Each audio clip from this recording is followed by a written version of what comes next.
How you doing? So, this is about the ability rating system that Kabam is going to have. It seems like a lot of famous MCOC YouTubers are having problem with it, and this was kind of expected. I expected the top 1% and the skill level to have issues with the ability rating system. Something they don't realize, I believe, is that they don't talk about this issue that it's mostly for beginners and casual players, which makes up majority of MCOC community, not the top 1% of people who are complaining about it, about the ability rating system. This is to give beginners and casual players idea which champion they might want to use. Like when I see these famous MCOC YouTubers, how they don't like it, they don't ever talk about like ease of use or sustainability, which is the most important thing to have if you're a beginner. And they don't talk about those things. They just talk about, oh, it's complicated, this and that. And I can understand, somewhat it could be that it is a complicated game, but it doesn't really have to be. Especially if you're a beginner, you just you don't have to be so complicated to them. You don't need to solve an algebra problem, make it a calculus problem. You know what I mean? If that makes sense. It just give me the champion. I don't need to, you know, read a textbook about the champion. Um, I do. Katie Candy talked about it in her last video, and also talked about it in Prof's Hoff's video that not any of the content creators besides Kitty Candy talks about what can they do for the beginners or even mid-tier players. They're just talking about like they don't ever talk about them, and it that's why I think ability rating system is gonna matter a lot for them. That's at least my pros. I made a video about it before, and I didn't really emphasize. I thought about the pros mostly. I didn't really emphasize about the cons. I mostly combined the balance update with the ability rating system. So what I did, instead of saying this is the part two of it, I just changed the title of the first video I made. So this is really going to be focusing on ability rating system that Kabam will likely have, the pros and cons. So that's what the pros is. It's really for beginners. They don't need a textbook to figure out how good a champion is. Not so much how good a champion is, but which champion to use for their skill levels or even just for casual players. I feel like it. So let's talk about cons that the top 1% people are talking about, and I want to say my thoughts on that. Um, so I had a comment with this, on this other YouTube channel. He's pretty famous, even though he's fairly new, but in the MCOC YouTube community, but he's pretty famous. Um, I usually, if I have nothing good to say, I usually don't want to say their YouTube channel, so I'm not going to. But so I was arguing with them. Why is it I'm the only MCOC YouTuber that cares about this is a pro thing, and I keep saying this is pro for beginners and casual players. And these people are like in the top 1%. This guy has like two rank fours, three rank fours, or something like that. These are like the top 1%, and the fact that he has like two or three rank fours is way beyond the top 1%, like the top 0.1%, right? When it comes to MCOC. So it's like he doesn't know what it is. And as you could see here, I'm on my beginner's account, right? And I'm looking for champions that are easy to play with, not some champions that are complicated.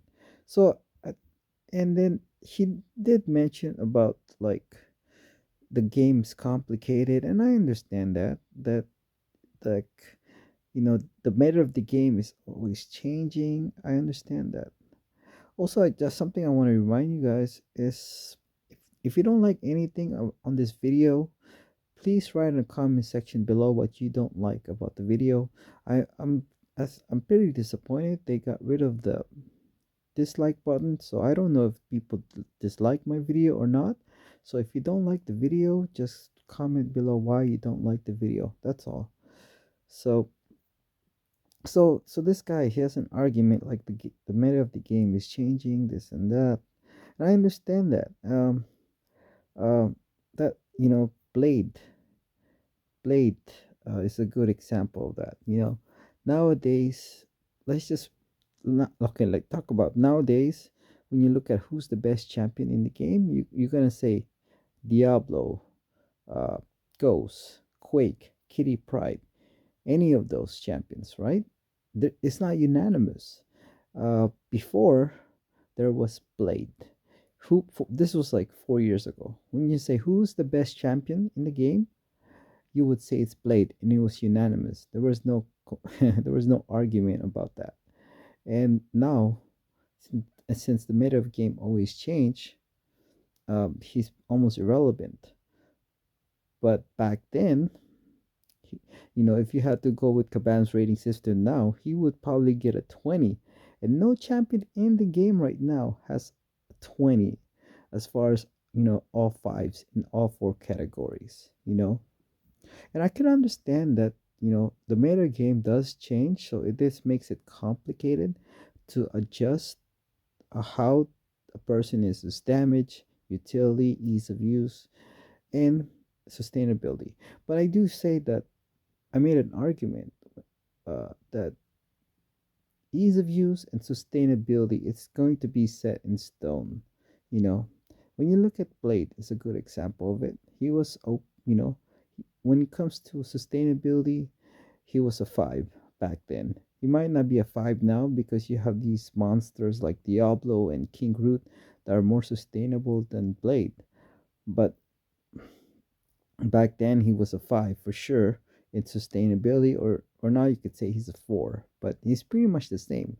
But when it comes to his ease of use, if he was a five back then, he's still a five now when it comes to ease of use. Okay, you can argue that he's a four because you have to hold heavy when you want to regen, and obviously he needs to be awakened for him to regen. But you have to hold heavy for him to regen, and that's kind of makes it a little bit harder to play. But other than that, you could argue four or five. So his sustainability, his ease of use, especially his ease of use, it didn't change, right? It's the same champion. It does not. And then another person, made a counter argument that what about Storm, right? Storm was always a five, and now because of the play style of being horseman with the pocket of synergy, she has a different play style, so she's not so easy to play now. She's more like a three when ease of use comes, and I could understand that, try to at least make sense of it, but at the same time, people are not, especially beginners, or even casual players, they're not going to play like, they're not going to make it hard from themselves. They're just going to play the five standard hit combo. They're not going to make it harder to play than they need to. Okay. um it shouldn't be a textbook. If I just started playing the game, I just want to play the game, like be used to it first, right? So he brought it up like, oh yeah, he's complicated because of the if you um if you have the horseman ability. Well, then I said, as far as my counter argument to his counter argument, if I guess if that makes sense, is um what is it? Like, I forgot. Okay. So my counter argument is a good example is Quake, right? If you're a beginner or even a casual player, you're not gonna play Quake using Quake style, okay? You're gonna like you're gonna not gonna play very well. You're as a beginner, especially as a beginner.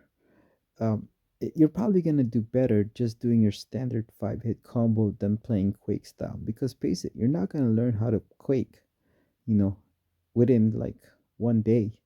I've been playing this game for over 4 years now, and even though I know how to Quake, but I don't know how to Quake like expertly.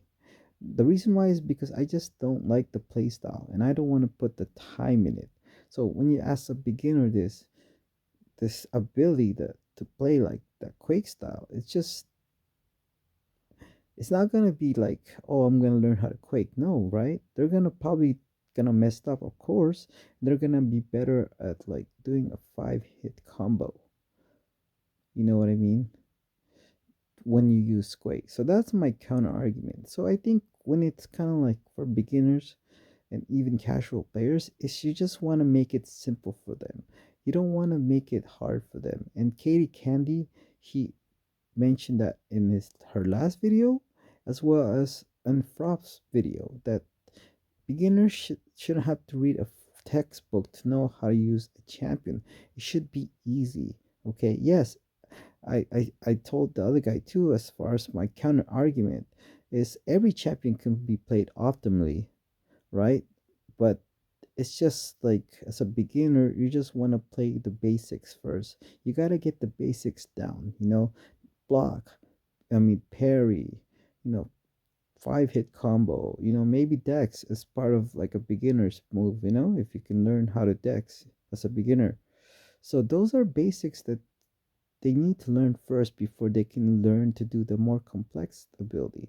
So as far as going back to Blade, it's pretty much the same. Okay, now when it comes to utility and um, damage, his is probably obviously not going to be a 5 now.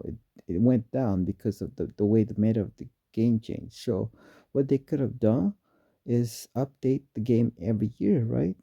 I don't think it's going to be hustle. Yeah, they could do it every 6 months or even every month, but that's just way too much work.